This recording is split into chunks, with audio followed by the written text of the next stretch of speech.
চিঠিটা এভাবে লেখা হয়েছে, বরাবর প্রধান উপদেষ্টা, গণপ্রজাতন্ত্রী বাংলাদেশ সরকার, এবং অনুলিপি দেওয়া হচ্ছে স্বরাষ্ট্র উপদেষ্টা, শিক্ষা উপদেষ্টা, আইন উপদেষ্টা, ধর্ম উপদেষ্টা ও প্রতিরক্ষা উপদেষ্টা। দেশব্যাপী অসহিষ্ণুতা, ঘৃণা ও বিদ্বেষী আচরণের বিষয়ে সরকারের নীতির অস্পষ্টতা প্রসঙ্গে মাননীয় প্রধান উপদেষ্টা সালাম গ্রহণ করুন।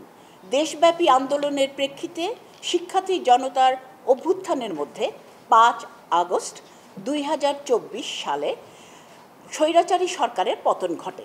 বিভিন্ন গোষ্ঠী, শ্রেণী ও পেশাজীবীর স্বাধীনতা পাওয়ার আকাঙ্ক্ষার মধ্যে আপনারা বিশাল এক দায়িত্ব কাঁধে নিয়ে দেশের হাল ধরেছেন।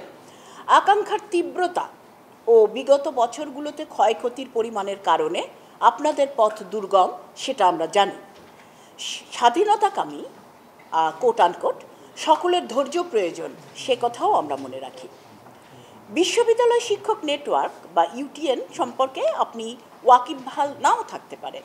গত 1 দশক ধরে এই নেটওয়ার্কের মাধ্যমে বাংলাদেশের বিভিন্ন বিশ্ববিদ্যালয়ের শিক্ষকগণ লাগাতার নানা অন্যায়, নিপীড়ন ও কর্তৃত্ববাদিতার বিরুদ্ধে শক্তিশালী অবস্থান নিয়ে আসছেন। তবে আমরা বিশেষ কোনো মার্কার সরকারের পক্ষে বিপক্ষে ছিলাম না, এখনও নয়।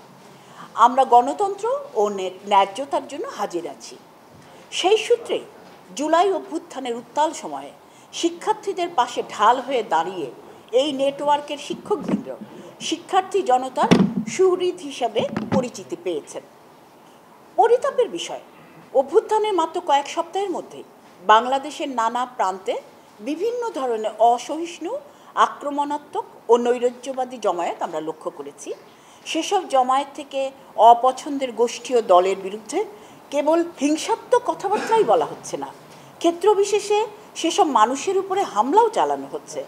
3টি বিশ্ববিদ্যালয়ে সংঘবদ্ধ হিংস্রতায় নিহত হয়েছেন 3 জন মানুষ। অপরাধীদের ধরতে গিয়ে একজন সেনা কর্মকর্তা হামলায় নিহত হয়েছেন। পার্বত্য চট্টগ্রামে নৃশংসভাবে হত্যা করা হয়েছে বিভিন্ন জাতিসত্তার মানুষকে। রাস্তায় ও পর্যটন অঞ্চলে নারীদের উপরে হামলা, নিগ্রহ এবং চরম হেনস্থা করা হয়েছে। শ্রমিকদের নিগৃহীত করেছেন মালিকপক্ষের গুন্ডারা। বিশ্ববিদ্যালয়, কলেজ, স্কুল ও দপ্তরে ছোট ছোট অজস্র হিংসতার ঘটনা ঘটেই চলেছে। মাজার, মন্দির, শিল্প স্থাপনা ভাঙচুর থেকে শুরু করে বাউল ও আহমেদিয়াদের উপরও আক্রমণ হয়েছে। এসব দুর্ঘটনা দীর্ঘদিন সমাজের মধ্যেকার নানাবিধ অমীমাংসা ও গণতন্ত্রহীনতার সাথে সম্পর্কিত বলে আমরা মনে করি। এভাবে চলতে থাকলে নাগরিকদের নিরাপত্তা বোধের অভাব তীব্রতর হবে এবং সংকট উত্তরণে সরকারকে আরও বেগ পেতে হবে। এই ক্রান্তিকালে বর্তমান সরকারের নির্মোহ ভূমিকা পালন ও আশু পদক্ষেপ অত্যন্ত জরুরি। কাজেই অতি উৎসাহী গোষ্ঠীগুলির অসহিষ্ণুতা প্রশমনের জন্য বা যারা এসব ঘৃণামূলক বক্তব্য প্রচার করছেন এবং বিভিন্ন পরিচয়ে সম্প্রদায়ের মানুষের ওপর বা নাগরিকের মত প্রকাশের স্বাধীনতার উপরে হস্তক্ষেপ করছেন, তাদের থামাতে হবে।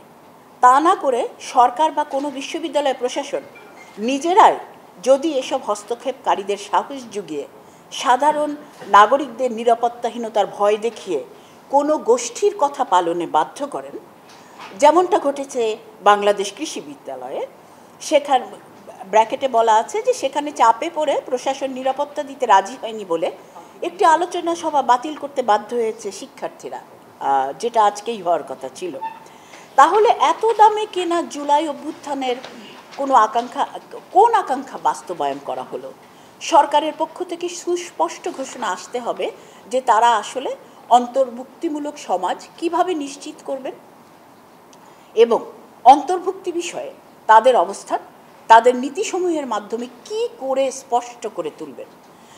সহিংস জমায়েতের সংঘবদ্ধ হিংস্রতা থেকে ভিন্ন মত বা সম্প্রদায়ের মানুষের অধিকার রক্ষায় সরকার কি কি পদক্ষেপ নেবে তা আমাদের সামনে সুস্পষ্ট করতে হবে। এরপরে আমরা বাংলাদেশ নেটওয়ার্ক, শিক্ষক নেটওয়ার্কের পক্ষে আমার নাম দেওয়া হয়েছে, সেটা একজন সিগনেটারির নাম দেওয়ার জন্য, কিন্তু আসলে এটা আমাদের সবার বক্তব্য।